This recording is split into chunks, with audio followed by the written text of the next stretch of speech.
Halo semuanya, kali ini kita bakal bahas konsep matematika terkait bilangan bulat.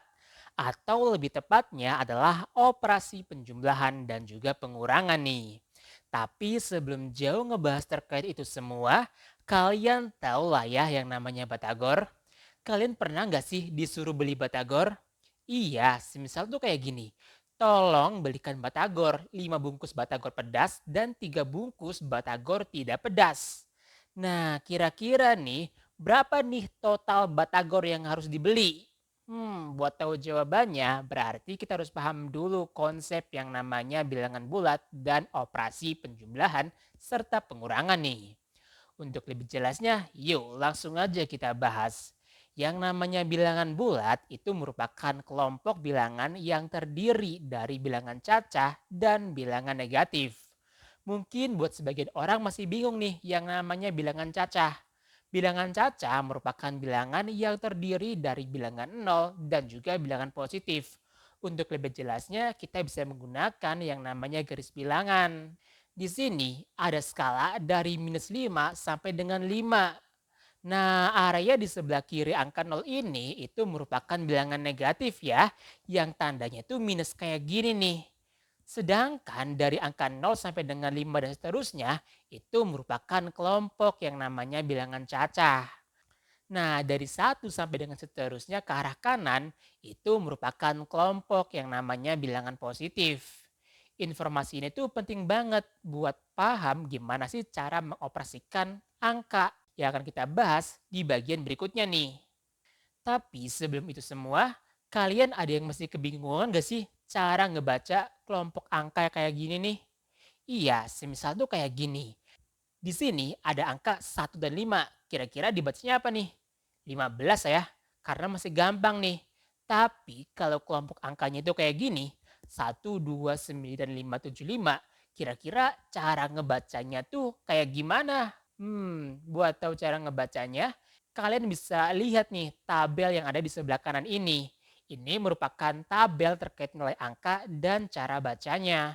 Dari mulai 1, 10 sampai dengan 1 triliun. Semakin banyak susunan angkanya, maka semakin besar nilainya. Contohnya aja 1 triliun dengan angka 1, mana yang paling besar? Ya 1 triliun lah. Karena 1 triliun terdiri dari berapa angka nih? 12 angka 0. Maka 1 triliun ini lebih besar dibandingkan dengan 1. Gimana? Sampai sini kira-kira konsepnya udah mulai paham belum? Kalau udah, yuk balik ke utama nih, yaitu kita pengen tahu cara ngebaca angka ini tuh berapa gitu. Jadi gini, kita perlu uraikan dulu tiap-tiap angka yang ada di sini nih. Mulai dari angka yang terakhir dulu deh, yaitu angka 5. Angka 5 ini itu merupakan satuan ya. Kemudian angka 7 itu merupakan puluhan, 5 adalah ratusan, 9 adalah ribuan, 2 adalah puluhan ribu, dan satu ini merupakan ratusan ribu. Terus gimana nih cara ngebacanya?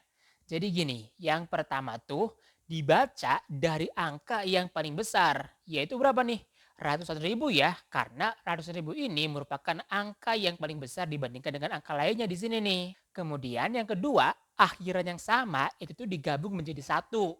Contohnya aja 9.000, 20.000, 100.000. Kata ribu ini itu tuh sama juga angka ini nih. Berarti kita perlu gabungkan menjadi 129.000. Nah, kalau kita gabungkan secara keseluruhan, maka angka ini bisa kita baca yaitu 129.575. Jadi itu ya cara ngebaca susunan angka kayak gini nih. Sampai sini kira-kira udah mulai paham belum cara ngebacanya?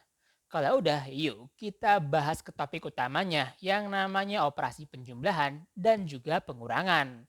Contoh kasus penjumlahan ya kayak tadi nih. Tolong belikan batagor 5 bungkus batagor pedas dan 3 bungkus batagor tidak pedas. Yang ditanya adalah berapa nih total batagor yang perlu dibeli. Buat taunya, kita perlu memodelkan dulu deh kasus ini menjadi model matematisnya. Di sini kita beli 5 bungkus batagor pedas ditambah dengan 3 bungkus batagor tidak pedas. Berarti model matematisnya yaitu 5 ditambah dengan 3. Berapa nih nilainya? Kalau kalian belum tahu nilai ya, nggak apa-apa. Kita bisa gunain yang namanya bantuan garis bilangan. Di sini, oleh karena angka 5 ini positif, maka dia bergerak 5 satuan ke arah kanan. 1, 2, 3, 4, dan 5 nih. Oke, kemudian ditambah dengan 3. 3 bernilai positif. Berarti dia juga akan bergerak 3 satuan ke arah kanan. Yaitu 1, 2, 3. Nah, ini merupakan titik akhirnya, yaitu terletak di angka 8.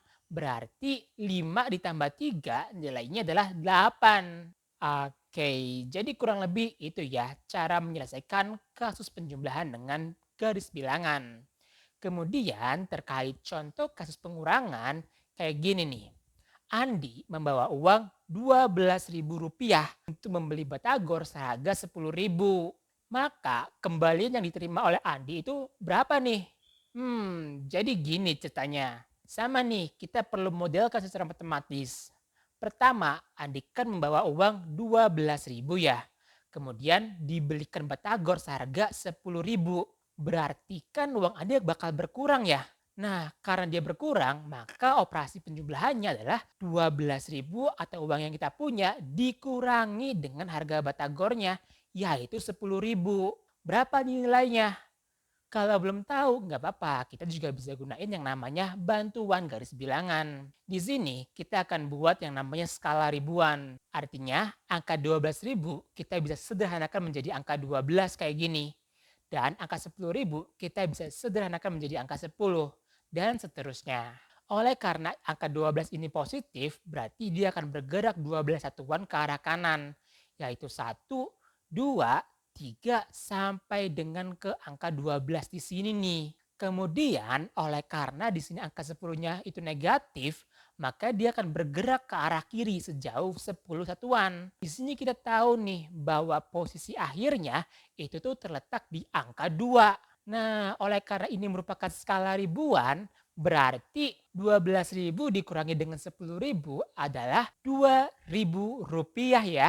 Oke, jadi kurang lebih itu ya terkait operasi pengurangannya nih. Sampai sini kira-kira udah mulai paham belum cara pengoperasiannya? Kalau udah, ada informasi yang gak kalah penting nih, yaitu terkait sifat-sifat operasi penjumlahan.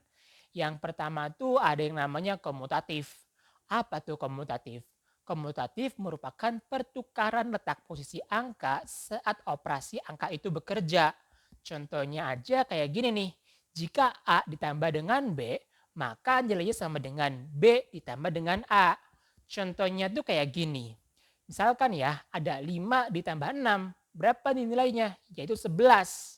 Kira-kira kalau kita balik nih, 6 ditambah 5, berapa nilainya? Ya, 11 juga gitu. Artinya apa? Artinya hasilnya itu sama nih antara 5 tambah 6 dan juga 6 tambah 5. Di sini berlaku yang namanya sifat komutatif. Tapi kalau seandainya operasi pengurangan, kira-kira bakal sama atau enggak sih? Coba deh kalian kerjain. Kemudian yang kedua adalah asosiatif. Asosiatif merupakan pengelompokan angka saat operasi itu terjadi. Contohnya aja kayak A plus kurung buka B tambah C sama dengan kurung buka A tambah B kurung tutup tambah C. Nah, di sini nih tanda kurung ini merupakan operasi yang perlu didahulukan. Artinya kalau kita buat contoh, semisal kayak 5 ditambah kurung buka 6 tambah 4, maka 6 tambah 4 ini harus dioperasikan terlebih dahulu.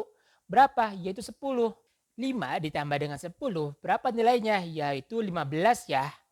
Nah, sekarang gini nih, kalau seandainya tanda kurungnya kita geser ke arah kiri, menjadi kurung buka 5 tambah 6, kurung tutup tambah 4. Berarti kan operasi yang perlu didahulukan adalah 5 tambah 6, yaitu 11. 11 tambah 4, berapa? Ya 15 gitu. Artinya di sini berlaku yang namanya sifat asosiatif.